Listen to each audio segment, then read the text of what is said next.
Bismillahirrahmanirrahim. Assalamualaikum warahmatullahi wabarakatuh. Bismillah, alhamdulillah, wassalatu wassalamu ala rasulillah wa ala alihi wa sahbihi ajma'in wa ba'd. Teman-teman sekalian, kita akan belajar tentang pengantar pembelajaran bahasa Arab bagi pemula ya. Jadi playlist kali ini saya akan mengajarkan nahwu sorof untuk pemula basic ya.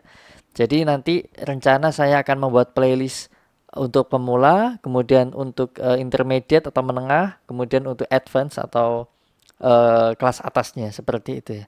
Nah, jadi kita akan belajar tentang bahasa Arab bidang nahwu sorof seperti itu ya. Oke, next ya. Nah, oke. Sebelum kita mulai kelas, kita kenalan dulu ya. Jadi nama saya Muhammad Farhan Rosidi. Saya alhamdulillah fresh graduate 2024 ya. Insya Allah di bulan Februari saya wisuda. Saya fresh graduate S1 Pendidikan Bahasa Arab UINSA. Dan saya memiliki pengalaman di bidang bahasa Arab 5 tahun ya. Nah, untuk teman-teman kalau pengen kenal lebih dekat saya, bisa saling connect di LinkedIn atau Instagram, atau jangan lupa subscribe YouTube. Dan teman-teman kalau ada yang punya GitHub, boleh saling follow di GitHub. Oke. Nah, sebelum belajar, persiapan apa sih yang harusnya teman-teman siapkan sebelum mengikuti playlist ini? Sebenarnya nggak banyak-banyak ya, cuma satu aja. Teman-teman paling tidak itu mampu membaca teks Arab berharokat atau harokat Arab ya. Jadi ada fathah, kasrah, dhamma. Contohnya ada misalkan ada kabirun. Nah, teman-teman bisa membaca kabirun. Nah, seperti itu. Nah, ini kan teks Arab terus ada harokatnya seperti itu ya. Nah, jadi paling tidak teman-teman bisa baca Al-Quran dulu. Nggak perlu yang teman-teman harus bisa qori, qiraah, sabah atau apa, nggak perlu. Tapi paling tidak teman-teman bisa baca Al-Quran dengan benar seperti itu ya. Walaupun mungkin tajwidnya teman-teman mungkin masih belum lancar, nggak masalah sebenarnya. Yang penting teman-teman bisa membaca teks Arab berharokat dulu. Oke, next. Nah, apa aja sih yang kita pelajari di playlist kali ini ya? Karena saya akan pecah videonya menjadi bagian-bagian kecil, nggak saya gabungkan jadi satu karena akan sangat panjang nanti durasinya gitu kan. Nah, jadi saya akan memecah beberapa bagian besar ya teman-teman. Jadi kita akan mempelajari yang pertama ada bagian ini apa namanya, bagian satu atau kaidah sorof ya. Kaidah sorof di sini fokusnya ke kaidah sorof. Nah, kemudian di bagian 2 kita fokus ke kaidah nahwu. Kemudian bagian 3 kita belajar ilmu tasrif. Nah, apa sih kaidah sorof? Apa sih nahwu itu? Apa tasrif itu? Kemudian di sini ada isim, fiil, i'rab ya. Ada istilah lughawi itu apa sih? Nanti kita pelajari pelan-pelan dengan bahasa yang sederhana. Jadi aku nggak mempersulit atau nggak terlalu detail banget, enggak, tapi aku berusaha buat jelasin ke kalian gimana sih caranya memahami dengan cara yang sederhana dan tepat seperti itu ya.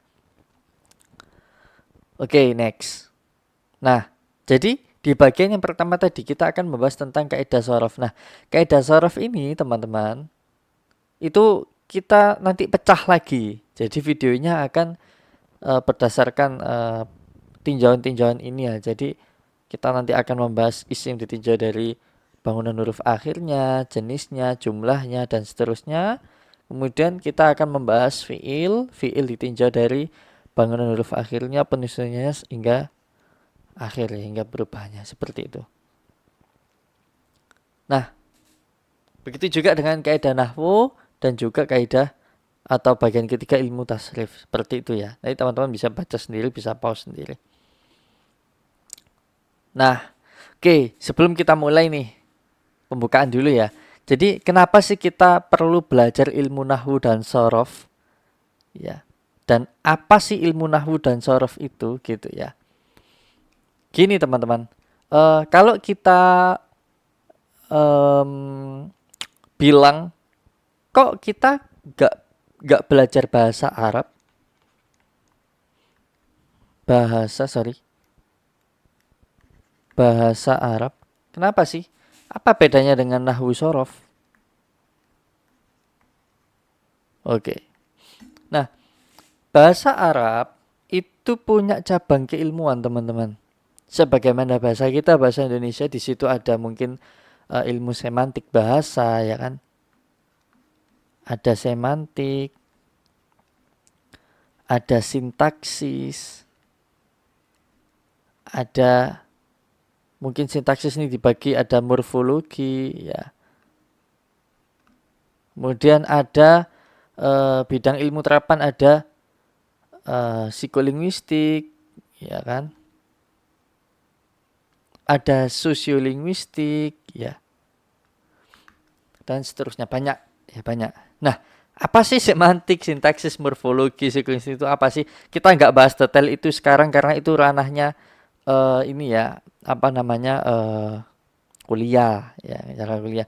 Nah, teman-teman mungkin ada yang masih basic, ya, belum pernah membahas ini, belum pernah membahas secara mendetail apa sih ini. Nah, kita akan fokus ke yang sintaksis ini aja.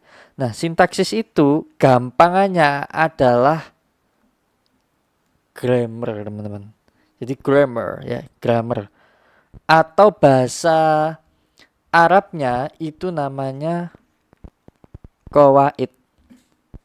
Qawaid. Qawaid itu bentuk plural. Artinya kaidah, kaidah.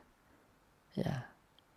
Jadi kalau kaidah doang itu bahasa Arabnya qaidah. Kalau kaidah-kaidah bahasa Arabnya qawaid. Jadi sintaksis itu membahas tentang grammar. Jadi qawaid itu membahas tentang grammar. Nah, setiap bahasa kita pahami dulu, setiap bahasa itu pasti punya sintaks bahasa. Punya aturan atau tata kebahasaan. Oke. Bahasa Indonesia ada kayak ada kata sifat, ada kata kerja, ya kan?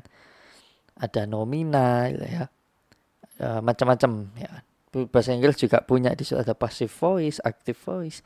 Nah, di bahasa Arab itu punya yang namanya qawaidun nahwi. Qawaidun nahwi atau sorfi, ya. Qawaidu sorf, qawaidun nahwu. Ya, nahwu sorof yang biasa kita kenal nahwu sorof. Nah, jadi cangkupannya kita itu belajar nahwu sorof. Ya, belajar nahwu sorof. Nah, apa sih nahwu sorof itu dan kenapa kok kita harus belajar ini? Ya, singkatnya teman-teman, di dalam bahasa Arab itu ada harokat, ya kan? Tiap-tiap kata itu dia ada harokatnya. Contohnya Bismillah, ya. Bismillah. Sorry khotnya jelek ya. Tulisannya jelek nggak apa-apa ya. Bismillahi. Nah, di sini ada harokatnya kan? Ada harokatnya. Ini ada sukunnya juga, ya. Nah, harokat-harokat ini itu dipelajari di ilmu nahwu, teman-teman. Ya. Nahwu. Fokusnya ke harokat. Ya. Nah, sorof itu belajarnya di mempelajari tentang perubahan kata. Misalkan kata ba berubah jadi yaktubu. Yaktubu. Nah, perubahan ini itu dibahas di ilmu sorof. Jadi membahas tentang perubahan, ya, atau tasrif gitu, ya. Nah, apa sih nahwu dan sorof ini dan kenapa kok kita harus belajar tentang ini sih? Nah, nahwu sorof ini mempelajari tentang bagaimana caranya kita itu singkatnya, ya, gampangannya, ya, bisa membaca tulisan Arab gundul atau tanpa harokat. Atau kalau mau dirinci, nahwu itu fokusnya ke kedudukan kata. Kedudukan kata. Kalau di bahasa kita ada SPOK. Ngerti ya, sorry ketutupan. Ada SPOK. Jadi di bahasa Indonesia itu kan ada SPOK. Nah, di bahasa Arab itu ini kedudukan kata ini itu dibahas dengan sebutan nahwu atau ilmu nahwu ya. Lebih spesifiknya i'rab, tapi kita nggak bahas sekarang, nanti aja itu ya. Nah, kalau kalau apa namanya sorof itu bisa kita samakan dengan, kalau teman-teman belajar bahasa Inggris itu kan ada verb one ya kan, ada verb two, ada verb three, ada verb ing ya. Nah, seperti itu. Gambar ya. Jadi sorof itu dia perubahan fiil ya.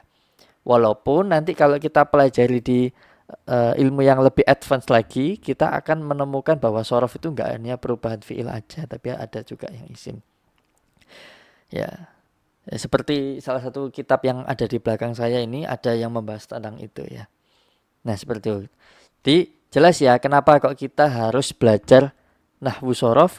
Ya alasannya karena dengan nahwu sorof kita bisa mengetahui kedudukan kata dalam bahasa Arab.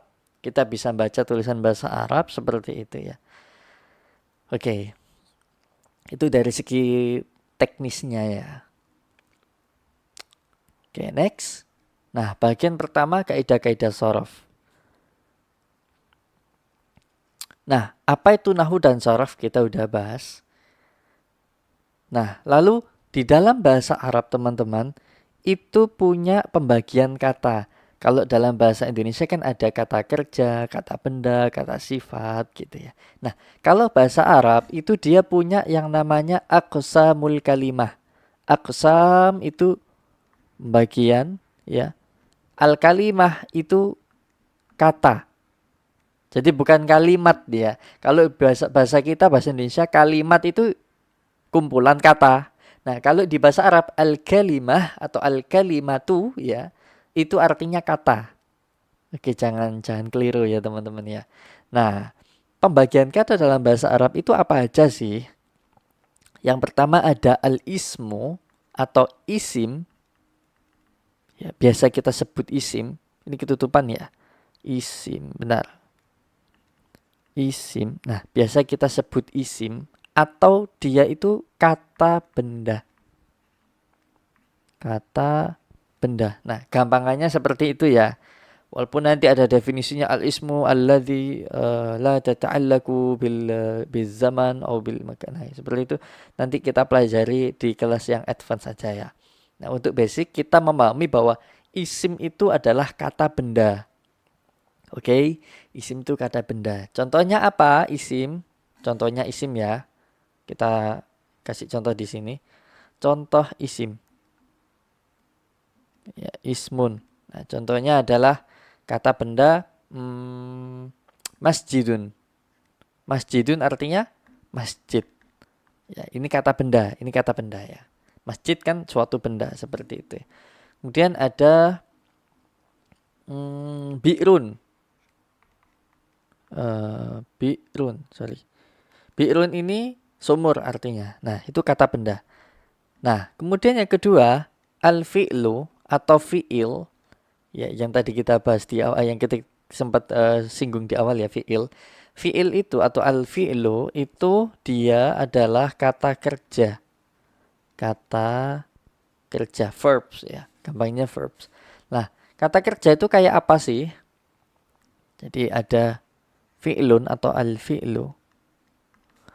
Nah, kata kerja itu contohnya qara'a. Qara'a artinya membaca ya. Artinya dia telah membaca, tapi nanti kita pelajari di bab tersendiri ya.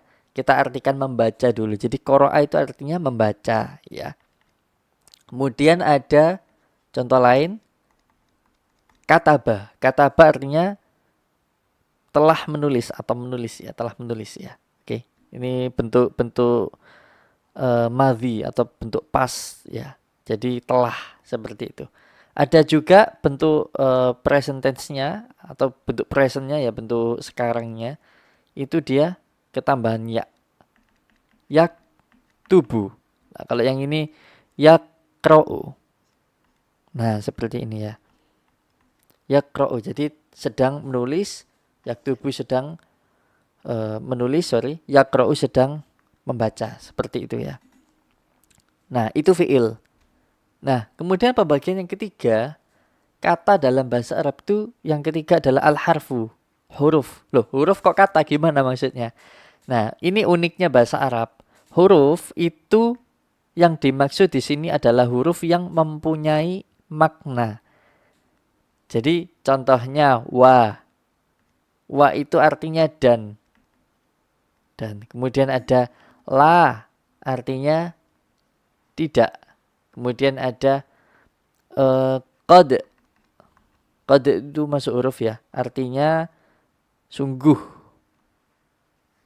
Nah, seperti itu. Nah, sebagian para ulama nahwu mengatakan bahwa huruf-huruf ini itu tidak memiliki arti sebenarnya kecuali dia bergabung di suatu kalimat ya. Suatu kalimat. Contohnya kan tadi kita ada wa ya.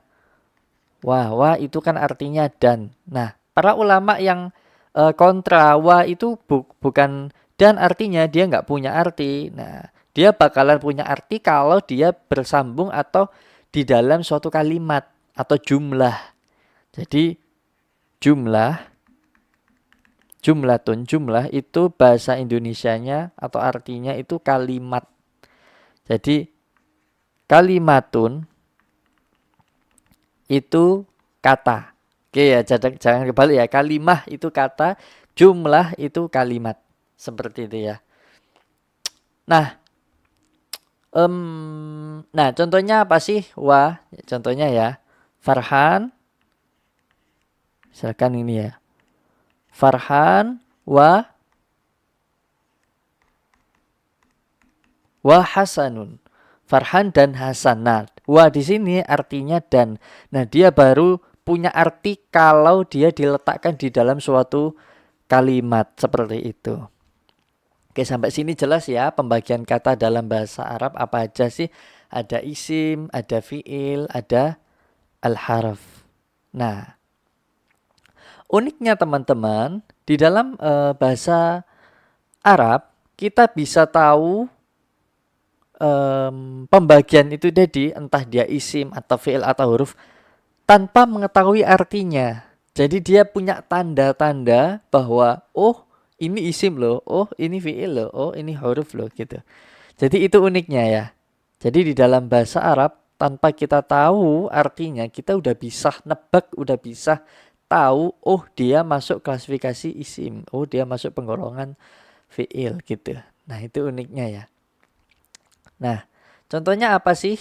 Jadi tanda yang pertama itu dia menerima tanwin. Nah, tanwin di sini itu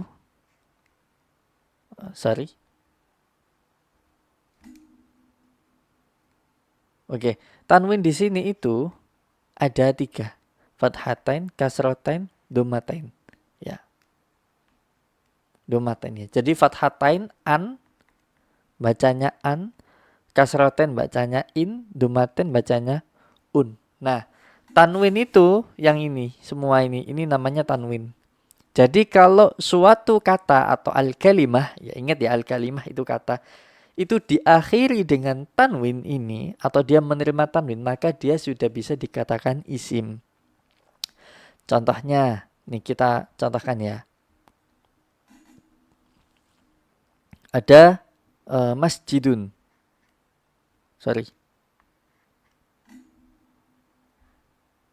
Nah, ada masjidun. Masjidun. Nah, di sini ada tanwinnya. Tahu nggak tahu artinya masjid itu apa artinya? Kita bisa ngomong, oh ini isim. Ini adalah isim loh. Kenapa? Karena ditandai dengan tanwin. Seperti itu ya. Nah, contoh lagi. Ilahun. Ya, contoh lagi ilahun. Ilahun artinya Tuhan. Ya, Tuhan. Nah, ilahun ini diakhiri dengan tanwin juga nih. Maka ilahun itu termasuk isim. Ya, suatu kata. Seperti itu. Ada lagi contoh baitun. Gimana ya baitun? Jangan baitun Hindun aja. Hindun nama orang, ya dia diakhiri dengan tanwin, maka dia termasuk isim. Seperti itu, mudah ya. Nah, oke. Kemudian tanda yang kedua, tanda isim yang kedua adalah menerima al. Al itu maksudnya alif lam yang ada di awal. Seperti al ismu ini, itu dia menerima alif dan juga lam di sini. Aslinya dia itu seperti ini, teman-teman. Nah, ismun. Nah, dia termasuk isim, termasuk kata juga. Jadi isim kata itu juga termasuk kata. Apa maksudnya ya? Jadi ditandai dengan tanwin. Kemudian jika dia itu ketambahan al atau menerima al di awalnya menjadi seperti ini ya. Nah, seperti ini maka dia termasuk isim seperti itu. Contohnya lagi menerima al, nah dari sini ya, masjidun, masjidun deh. Masjidun ini kan awalnya masjidun tuh. Dia dikatakan isim, tandanya adalah karena menerima tanwin. Nah, kalau dia menerima al menjadi seperti ini. Al masjidu. Nah, dia menerima al, dia termasuk isim karena ditandai dengan adanya al di awal, seperti itu ya. Bukan karena adanya tanwin lagi, tapi karena adanya al. Dan ingat kalau teman-teman lihat perbedaannya, di sini ada perbedaan ya. Kalau isim itu tidak menerima al atau enggak ada alnya, dia tanwin, masjidun seperti itu. Kalau dia ada alnya seperti ini, al, ketambahan al masjidu, jadinya tidak tanwin lagi, tapi domah biasa, bukan domatain bukan lagi. Jadi bacanya al masjidu, bukan al masjidun atau masjidun lagi, tapi ketambahan al. Gitu ya. Nah, ini harus salah satu ya, nggak bisa teman-teman tulis seperti ini. Ini ada al masjidun, gini nggak boleh. Harus salah satu. Kalau dia menerima al, maka dia harus tanpa tanwin. Kalau dia ditanwin seperti ini ya dia harus alnya harus hilang ya. Jadi seperti itu. Oke, sampai sini paham ya tanda-tandanya ya. Nah, kemudian ada tanda yang ketiga, didahului oleh salah satu huruf nida atau panggilan. Huruf nida atau panggilan kita nggak bahas detail ya. Contohnya adalah ya Muhammadu. Sorry. Nah, ini ya Muhammadu. Nah, sorry, ketutupan ya. Sorry. Di sini ya. Nah, sini. Ya Muhammadu. Nah, wahai Muhammad. Nah, huruf nida itu huruf panggilan. Ya Muhammadu, wahai Muhammad. Nah, seperti itu ya. Jadi Muhammad ini, kata Muhammad ini itu termasuk isim karena apa? Didahului oleh salah satu dari huruf nida. Huruf nidanya ini, yang ini. Ya ini, ya. Oke. Nah, itu contoh sederhananya. Nah, kemudian yang keempat diawali dengan huruf jar. Nah, huruf jar itu apa sih? Nah, penerapannya juga kayak gimana? Nah, kita bahas di sini ya. Jadi teman-teman, ingat tadi pembagian kata dalam bahasa Arab ya, ada al-harfu ya kan? Al-harfu atau huruf yang memiliki makna atau arti. Nah, al-harfu ini banyak macamnya teman-teman. Ada harful atof ya, ada atof, ada harfun nawasih, macam-macam banyak pokoknya ya. Ada harful jar ya, harful jar atau tulisannya seperti ini. Nah, al-jaru ya, al-jaru wal majruru ya, jar. Nah, huruf jar itu apa sih? Kita tulis di sini. Huruf jar. Huruf jar teman-teman itu menjadi tanda bagi suatu isim. Contohnya di sini ada baitun. Ini kita agak ke bawah. Nah, di sini ada kata baitun. Nah, sorry, huruf ba ya. Baitun. Baitun ini artinya rumah ya teman-teman ya. Nah, ketika dia diawali dengan huruf fi,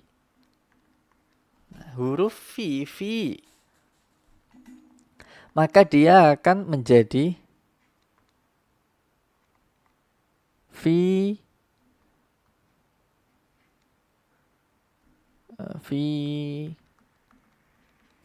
baitin. Nah, lihat ini ada perbedaannya. Yang awalnya dia baitun karena dia diawali ini ya, diawali dengan huruf jar ya. Diawali dengan huruf jar. Nah, dia yang awalnya baitun tuh ya, dia menjadi baitin. Nah, baitin ini kenapa kok dia berubah harokatnya jadi kasrotain? Karena dia diawali dengan huruf jar. Huruf jar yang ini huruf jar. Huruf jar fi. Jadi itu salah satu penerapannya ya. Contoh suatu kata dalam bahasa Arab itu dikatakan isim karena dia diawali dengan huruf jar, salah satunya fi, seperti itu. Nah, dan harokatnya akan berubah menjadi kasrotain seperti ini ya.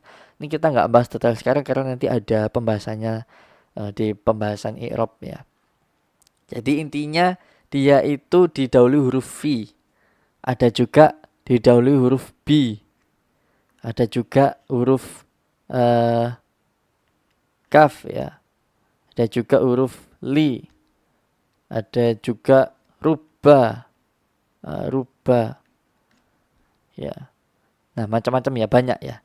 Kita nggak bahas detail sekarang karena fokusnya adalah bagaimana sih kita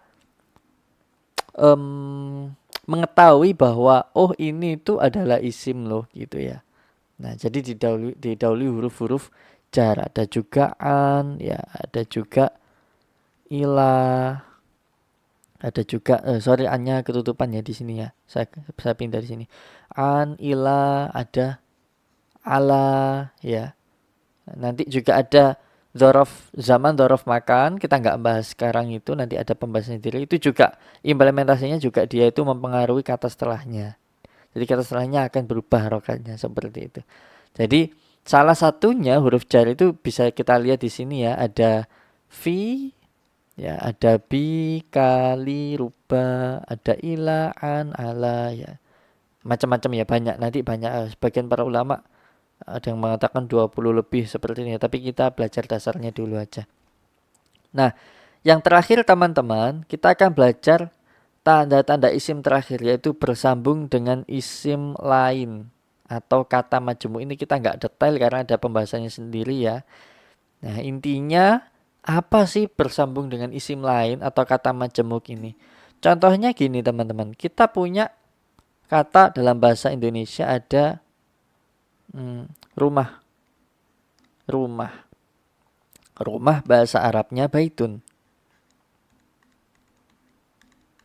Rumah bahasa Arabnya baitun. Nah, terus kita punya kata lain yaitu Ali. Ali bahasa Arabnya Aliyun ya, atau ya Ali ya. Nama orang Aliyun. Nah, kita mau ngomong rumahnya Ali. Rumahnya Ali berarti kita harus nulis gimana? Berarti kita menggabungkan isim yang ini dengan isim yang ini. Gitu. Menggabungkan antara baitun dengan aliyun. Gimana gabungkannya? Gabungkannya seperti ini. Kita tulis baitu ya, tanpa tanwin, baitu. Kemudian kata setelahnya kita tulis aliyin. Nah, harokatnya jadi sama kayak yang didahului huruf jar tadi ya, sama-sama kasrah, dia kasratain. Jadi baitu aliyin itu artinya rumahnya Ali. Nah, ini yang dimaksud dengan kata majemuk atau isim yang bersambung dengan isim lainnya, atau istilahnya itu idhofah ya. Idhofah atau kata yang pertama itu namanya mudhof. Ini namanya mudhof. Kata yang kedua ini namanya yang aliyun ini ya, yang aliyin ini namanya mudhof ilaihi. Jadi susunan idhofah teman-teman atau penggabungan suatu kata itu ada mudhof ya plus atau kata yang kedua mudhof ilaihi. Jadi mudhof ilaihi. Jadi seperti itu. Jadi kalau tadi itu misalkan ada kata bismillah. Bismillahi. Nah, ini aslinya teman-teman huruf ba ya plus isim ya ismun plus lafzul jalalah Allahu. Nah, karena isim ini didahului huruf jar bi, maka harokat kedua atau harokat kata setelahnya isim ini tadi jadi kasrah kan gitu ya. Saya peragakan step by step. Min. Nah, hasilnya kan seperti ini. Tapi dia mudhof nih atau idhofah, dia ketambahan idhofah atau bersambung dengan kata yang lain yaitu lafzul jalalah Allah. Nah, maka dia yang tadinya bismin kalau kita pecah ya seperti ini ya. Ya, ismu Allahi. Nah, ini kan idhofah, konsep yang kayak baitu aliyin ini ya, sama ya. Baitu aliyin sama ya. Harokatnya sama. Di sini baitu, di ini ismu, dan kata setelahnya dia kasrah. Seperti itu ya. Nah, karena dia sebelumnya sudah ketambahan huruf jar bi ya. Jadi yang tadinya itu bismin,